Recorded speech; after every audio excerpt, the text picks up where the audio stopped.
अरब देश लेबनान में दुनिया का सबसे बड़ा सीरियल ब्लास्ट हुआ है। हिजबुल्लाह के लड़ाकों के पेजर्स में सीरियल ब्लास्ट हुए हैं। करीब 3000 लोग घायल हो चुके हैं। बाजार में धमाके हुए, सड़क पर ब्लास्ट हुआ, दफ्तर से लेकर घरों तक में पेजर्स फट गए। दोपहर का वक्त था जब एक के बाद एक पेजर्स में धमाके होने लगे। एक के बाद एक हुए धमाकों से हड़कंप मच गया। खास बात यह रही कि सभी धमाके हिजबुल्लाह के सदस्यों के पेजर्स में हुए हैं। पेजर्स का इस्तेमाल हिजबुल्लाह के लड़ाके कम्युनिकेशन के लिए करते हैं। जंग की वजह से हिजबुल्लाह मोबाइल फोन का इस्तेमाल नहीं करता है। हिजबुल्लाह ने धमाकों के लिए इजराइल को जिम्मेदार ठहराया है। दावा किया गया कि सभी पेजर एक ही वक्त पर फट पड़े। इजराइल ने अब धमाकों को लेकर कुछ नहीं कहा है। बताया जा रहा है कि इन पेजर्स को कुछ दिन पहले ही लेबनान लाया गया था। ईरान की मेहर एजेंसी के मुताबिक घायलों में लेबनान में इजराइल के राजदूत मोस्तबा अमानी भी शामिल हैं। मीडिया रिपोर्ट्स के मुताबिक हमले में 8 लोगों की मौत हो गई है। कैजुअल्टी का आंकड़ा हालांकि बढ़ सकता है। पिछले साल अक्टूबर से ही गाजा को लेकर इजराइल और हिजबुल्लाह आमने सामने हैं। हिजबुल्लाह को ईरान समर्थित चरमपंथी संगठन माना जाता है। हिजबुल्लाह पर अमेरिका और यूरोपीय यूनियन ने बैन लगाया हुआ है। खबर है कि हिजबुल्लाह इजराइल के खिलाफ बहुत बड़े मिलिट्री ऑपरेशन की तैयारी कर रहा है। इजराइल पर हिजबुल्लाह के ताजा हमलों ने इलाके में तनाव बढ़ा दिया है। इजराइल ने संकेत दिए हैं कि वो अब हिजबुल्लाह के खिलाफ भी फुल स्केल वॉर में शामिल हो गया है। यरूशलेम पोस्ट की रिपोर्ट कहती है कि आने वाले दिनों में इजराइल की तरफ से हमलों का दायरा बढ़ सकता है। इजराइल के डिफेंस मिनिस्टर योव गैलेंट ने इसके संकेत दिए हैं। इजराइल ने अमेरिका को बता दिया है कि हिजबुल्लाह के साथ अब डिप्लोमेटिक सॉल्यूशन की संभावना लगभग खत्म हो चुकी है। दरअसल हिजबुल्लाह पिछले कुछ दिनों से लगातार नॉर्थ इजराइल को टारगेट करते हुए रॉकेट और ड्रोन अटैक कर रहा है। हमले के वीडियो भी रिलीज किए जा रहे हैं। लेकिन ये भी सही है कि हिजबुल्लाह के सेक्टर्स पर इजराइल के अटैक भी बढ़े हैं। रिपोर्ट ये भी है कि इजराइल के पीएम नेतन्याहू हिजबुल्लाह पर बहुत बड़े हमले के लिए सपोर्ट जुटा रहे हैं। इसलिए वो गैलेंट की जगह गिदोन सार को डिफेंस मिनिस्टर बनाना चाहते हैं। इजरायली सेना ने 21 अगस्त को राफा में हमास की आखिरी बटालियन को हारा हुआ घोषित कर दिया था। उसका फोकस फिर हिजबुल्लाह पर शिफ्ट हुआ, लेकिन 25 अगस्त को हिजबुल्लाह ने 1000 से ज्यादा रॉकेट दागे, जिसके बाद इजराइल ने बड़े ऑपरेशन की प्लानिंग करनी शुरू कर दी। इससे पहले हिजबुल्लाह और इजराइल के बीच तनातनी तब दिखी थी जब हिजबुल्लाह कमांडर फुआद शुकर को लेबनान की राजधानी बेरूत में मार दिया गया था। यमन के हूती विद्रोहियों ने पहली बार अपनी हाइपरसोनिक मिसाइल का वीडियो जारी किया। दावा ये किया जा रहा है कि इसी मिसाइल से उन्होंने इजराइल पर अटैक किया। जमीन से जमीन पर मार करने वाली इस मिसाइल का नाम पैलेस्टीन 2 है। बताया जा रहा है कि इस मिसाइल की मैक्सिमम स्पीड 19,756 किलोमीटर प्रति घंटा है, यानी आवाज की स्पीड से 16 गुना ज्यादा। इसकी रेंज 2150 किलोमीटर बताई जा रही है। इससे सऊदी अरब, अमेरिका के 3 वॉरशिप्स और इजरायली डिफेंस सिस्टम को चकमा दिया था और जाफा में जाकर गिरी थी। लेकिन सवाल है कि हूती विद्रोहियों के पास ये मिसाइल आई कैसे? जवाब में ईरान का रिएक्शन आया, कहा कि ये मिसाइल हमने तो नहीं दी। इस बीच हूती विद्रोहियों के हथियारों के जखीरे में बड़ा इजाफा हुआ है। जानकारी के मुताबिक अब हूती विद्रोहियों के पास एडवांस ड्रोन, क्रूज और बैलिस्टिक मिसाइलों के साथ ही एंटी शिप आर्म्स भी हैं, जिनकी मदद से वो लाल सागर में जहाजों को कब्जे में लेकर नष्ट करते आए हैं।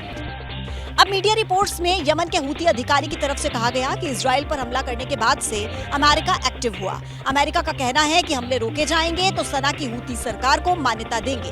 हालांकि अमेरिका ने हूती विद्रोहियों के इस दावे को खारिज कर दिया। इजराइल पर हमला करने के साथ ही हूती विद्रोही लाल सागर से गुजरने वाले जहाजों को भी अपना निशाना बना रहे हैं, खास करके उन जहाजों को जो इजराइल से जुड़े हुए हैं। रूस यूक्रेन वॉर को लेकर अमेरिकी मीडिया ने चौंकाने वाला दावा किया है। रिपोर्ट के मुताबिक इस युद्ध में अब तक 10 लाख कैजुअल्टीज हो चुकी हैं। ये रिपोर्ट तब सामने आ रही है जब रूस लगातार ये कह रहा है कि यूक्रेन को जंग में हर रोज करीब 2000 सैनिकों का नुकसान हो रहा है। वहीं यूक्रेन ये दावा करता है कि रूस के करीब 6 लाख सैनिक मारे जा चुके हैं। रूस के मुताबिक इस बार यूक्रेन को कुर्स्क में ज्यादा नुकसान हुआ, क्योंकि वहां से पीछे जाने वाले रास्तों पर एरियल अटैक किए गए। दूसरी तरफ वॉल स्ट्रीट जर्नल की रिपोर्ट कहती है कि भले ही जंग तीसरे साल की तरफ बढ़ रही हो, लेकिन अब भी दोनों तरफ से नुकसान के सटीक आंकड़े सामने नहीं आ रहे। रिपोर्ट में कहा गया कि जंग में यूक्रेन के 80,000 सैनिक मारे जा चुके हैं, 4 लाख घायल हैं। वहीं रूस के 2 लाख सैनिकों की मौत का दावा है, जबकि घायलों की संख्या 4 लाख की बताई जा रही है।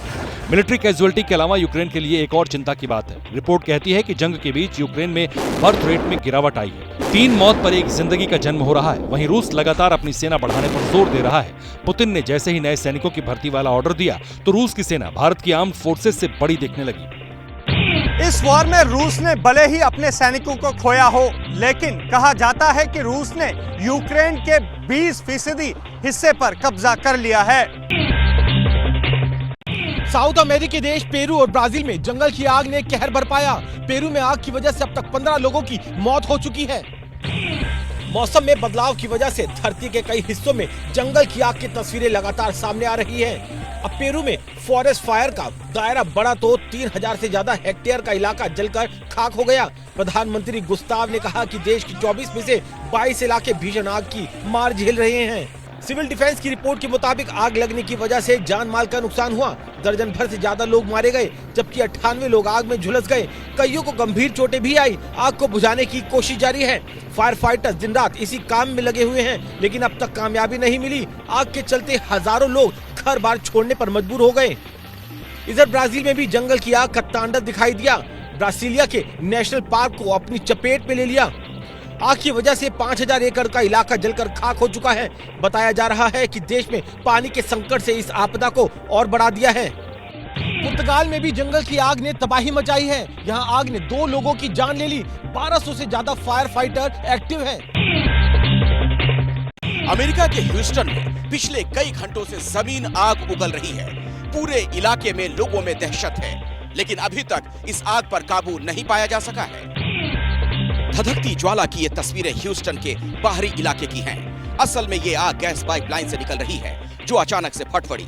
पहले किसी आतंकी साजिश का शक जताया गया।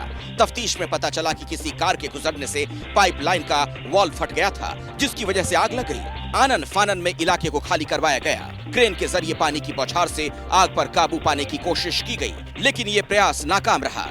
पाइपलाइन में गैस की सप्लाई बंद कर दी गई है। बावजूद हजारों किलोमीटर लंबी पाइपलाइन में इतनी गैस मौजूद है, जिसे खत्म होने में 2 दिन और लगेंगे। अमेरिका की सबसे लंबी पाइपलाइन टेक्सास से गुजरती है। इस पाइपलाइन का नाम कॉलोनियल पाइपलाइन है और इसकी लंबाई की बात की जाए तो 9000 किलोमीटर लंबी है।